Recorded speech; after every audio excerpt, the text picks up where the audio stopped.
Hi, എല്ലാവർക്കും നല്ലൊരു ദിവസം നേരുന്നു. Happy independence day.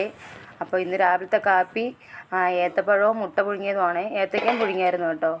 അപ്പോൾ അത് വേറൊന്നും കൊണ്ടല്ല, ഗ്യാസ് തീർന്നായിരുന്നേ. അപ്പോൾ എളുപ്പത്തിന് വേണ്ടി അങ്ങനെ അങ്ങ് ചെയ്തു എന്നേ ഉള്ളൂ. പിന്നെ അപ്പോൾ ടീച്ചർ ഇന്ന് സ്വാതന്ത്ര്യദിനം ആയതുകൊണ്ട് തന്നെ വെള്ള ഡ്രസ്സ് ഉണ്ടെങ്കിൽ ഇട്ട് കൊടുക്കാൻ പറഞ്ഞായിരുന്നു. അപ്പോൾ തുമ്പിക്ക് വെള്ള അങ്ങനെ ഡ്രസ്സുകളൊന്നും ഇല്ലാത്തതുകൊണ്ട് എൻ്റെ അനിയത്തിയുടെ കല്യാണത്തിന് മേടിച്ചൊരു വൈറ്റ് ഡ്രസ്സ് ഉണ്ടായിരുന്നേ. അങ്ങനെ കല്യാണത്തിനായിട്ട് ഇടാൻ മേടിച്ചല്ലോ കേട്ടോ ഇത്. അങ്ങനെ തുണി മേടിക്കാൻ പോയ സമയത്ത് കടയിൽ കണ്ട് ഇഷ്ടപ്പെട്ടതാണ്, അങ്ങനെ മേടിച്ച തുണിയാണ് അത്. അപ്പോൾ അത് അഡ്ജസ്റ്റ് ചെയ്ത് അവൾക്ക് ഇട്ട് എടുത്തു കേട്ടോ. കൈക്ക് കുറച്ച് വലുപ്പം കൂടുതലായിരുന്നു, ഇങ്ങനെ ഇറങ്ങി വരുമായിരുന്നു. അങ്ങനെ ഞാൻ പിന്നെ അത് തയ്ച്ച് അഡ്ജസ്റ്റ് ചെയ്തതാണ്. പിന്നെ 9 മണിയൊക്കെ ആയപ്പോഴത്തേക്ക് വീട്ടിൽ നിന്ന് ഇറങ്ങി കേട്ടോ. അവിടെ ചെന്നപ്പോഴത്തേക്ക് കുറച്ച് കുട്ടികളൊക്കെ വന്നു. അവിടെ ഒരുപാട് കുട്ടികളൊന്നും ഇല്ല കേട്ടോ, കുറച്ച് കുട്ടികളെ ഉള്ളൂ. അപ്പോൾ അവരൊക്കെ വന്നായിരുന്നേ. അപ്പോൾ ഇന്നലെ അവളെ അച്ഛൻ വന്നപ്പോൾ ഫ്ലാഗ് മേടിച്ചുകൊണ്ട് വന്നായിരുന്നു കേട്ടോ. എനിക്കറിയത്തില്ലായിരുന്നു അംഗനവാടിയിൽ നിന്ന് കൊടുക്കുമെന്ന്.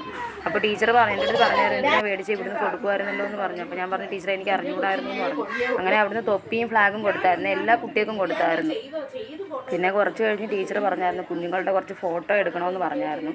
അങ്ങനെ പിന്നെ അവിടെ വെളിയിൽ നിർത്തി കുട്ടികളുടെ എല്ലാം ഫോട്ടോ എടുത്തായിരുന്നു കേട്ടോ. എല്ലാ അമ്മമാരും എടുത്തായിരുന്നു ഫോട്ടോ, കുട്ടികളുടെ ഫോട്ടോ ഒക്കെ എടുത്തായിരുന്നു. പിന്നെ കുറച്ചധികം വലിയ ആൾക്കാരൊക്കെ ഉണ്ടായിരുന്നു, കുഞ്ഞുങ്ങളെക്കാൾ കൂടുതൽ വലിയ ആൾക്കാരൊക്കെ ഒരുപാട് പേരുണ്ടായിരുന്നേ. പിന്നെ 1-2 പേരും കൂടെ വരാനുണ്ടായിരുന്നു കേട്ടോ. അവരൊക്കെ വന്നതിന് ശേഷം കൊടി ഉയർത്തിയേ. 9:30-10 മണിക്കകത്ത് വെച്ചാണ് കൊടി ഉയർത്തിയത്. അപ്പോൾ ആരോ വരാനുണ്ടായിരുന്നവരൊക്കെ ഇത്രയും താമസിച്ചു. അതുകൊണ്ട് തന്നെ കൊടി ഉയർത്തുന്നതും കുറച്ചൊന്ന് വൈകിയായിരുന്നു. കൊടി ഉയർത്തുന്നതിന് മുന്നേ ആയിട്ട് പ്രസംഗവും കാര്യങ്ങളും ഒക്കെ ഉണ്ടായിരുന്നു കേട്ടോ.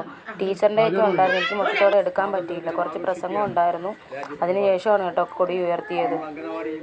കുഞ്ഞുങ്ങളും കുടുംബവും ഏറെ സന്തോഷത്തോടെ അഭിമാനത്തോടെ നമ്മൾ ആഹ്ലാദത്തിൽ പങ്കെടുക്കും.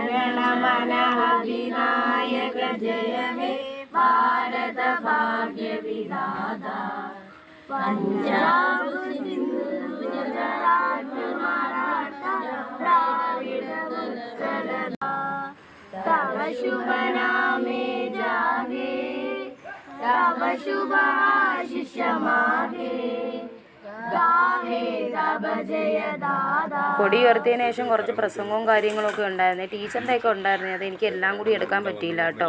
അത് കഴിഞ്ഞ് അവിടുന്ന് പായസവും മിഠായും ഒക്കെ ഉണ്ടായിരുന്നു. എനിക്കും കിട്ടി കേട്ടോ ഒരു ഗ്ലാസ് പായസം, അത് ഞാൻ കുടിച്ചു.